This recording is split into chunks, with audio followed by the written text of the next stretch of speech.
AI কি 2026 সালে আমাদের জব কেড়ে নেবে? এই এআই ফেয়ার কিন্তু আমাদের জেনারেশনের মধ্যে একটি বিশাল আতঙ্ক সৃষ্টি করেছে। কিন্তু আপনি কি জানেন, এই প্যাটার্ন কিন্তু একদম নতুন কিছু না। আজ থেকে প্রায় 30-40 বছর আগে ঠিক একই রকম আতঙ্ক দেখা গেছিল আমাদের প্রিভিয়াস জেনারেশনের মধ্যে। 80-র দশকে যখন পার্সোনাল কম্পিউটার বা পিসি অফিসে আসতে শুরু করলো, তখন এমপ্লয়িরা ভাবলো তাদের জব হয়তো একদমই চলে যাবে এবং তাদের মধ্যে এক বিশাল আতঙ্ক সৃষ্টি হতে লাগলো। টাইম ম্যাগাজিন 1982 সালে কম্পিউটারকে মেশিন অফ দ্য ইয়ার ঘোষণা করেছিল, কিন্তু সাধারণ আমেরিকান শ্রমিকরা ভেবেছিল এই মেশিন তাদের রিপ্লেস করে দেবে। তার আগে যখন এটিএম এলো, সবাই ভেবেছিল ব্যাংক টেলারদের চাকরি শেষ। কিন্তু আমেরিকার ইকোনমি ডাটা কি বলছে?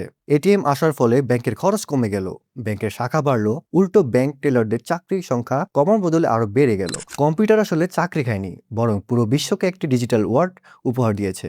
2026 সালের ডাটা বলছে বেসিক জব হয়তো এআই একদমই নিয়ে ফেলবে, কিন্তু এর বদলে তৈরি হচ্ছে অকল্পনীয় সব অপরচুনিটিস। এখন এআই লেভারেজ করে একজন সোলো ফাউন্ডার একাই ওপেন ফ্লোর মতো $1 বিলিয়ন ভ্যালুয়েশনের স্টার্টআপ দাঁড় করিয়ে ফেলছে, যা কিছু বছর আগে হয়তো কল্পনাই করা যেত না। এআই আসলে আমাদের কাজ কেড়ে নিচ্ছে না, বরং আমাদের অপরচুনিটিকে সুপার হিউম্যান লেভেলে নিয়ে যাচ্ছে। অতীত আমাদের শেখায় আতঙ্কিত হয়ে লাভ নেই, বরং প্রত্যেকটি এভলিউশনের সাথে সাথে নিজেকে এভলভ করাই হচ্ছে বুদ্ধিমানের কাজ। যারা কম্পিউটারের সাথে নিজেদের মানিয়ে নিয়েছিল, তারাই আজ সফল। এআই হয়তো আমাদের জায়গা নেবে না, বরং যেই মানুষটি এআই কে সবচেয়ে ভালোভাবে ইউজ করতে পারে, সেই মানুষটি হয়তো আমাদের জায়গা নিয়ে ফেলবে। তাই আতঙ্কিত না হয়ে এআই সম্পর্কে আরো জানুন এবং এআই ভিত্তিক স্কিল ডেভেলপ করুন। এখন প্রশ্ন হলো, এআই কোন স্কিলগুলোকে এখনো রিপ্লেস করেনি, অথবা যদি করেও তা হতে সময় লাগবে? যদি আপনি সেই স্কিলগুলো সম্পর্কে জানতে চান, তাহলে কমেন্ট করে জানাতে পারেন। আর হ্যাঁ, আপনি যদি এরকম টাইপের কন্টেন্ট দেখে নিজেকে গ্রো করতে না চান, তাহলে আমাকে সাবস্ক্রাইব করার একদমই দরকার নেই।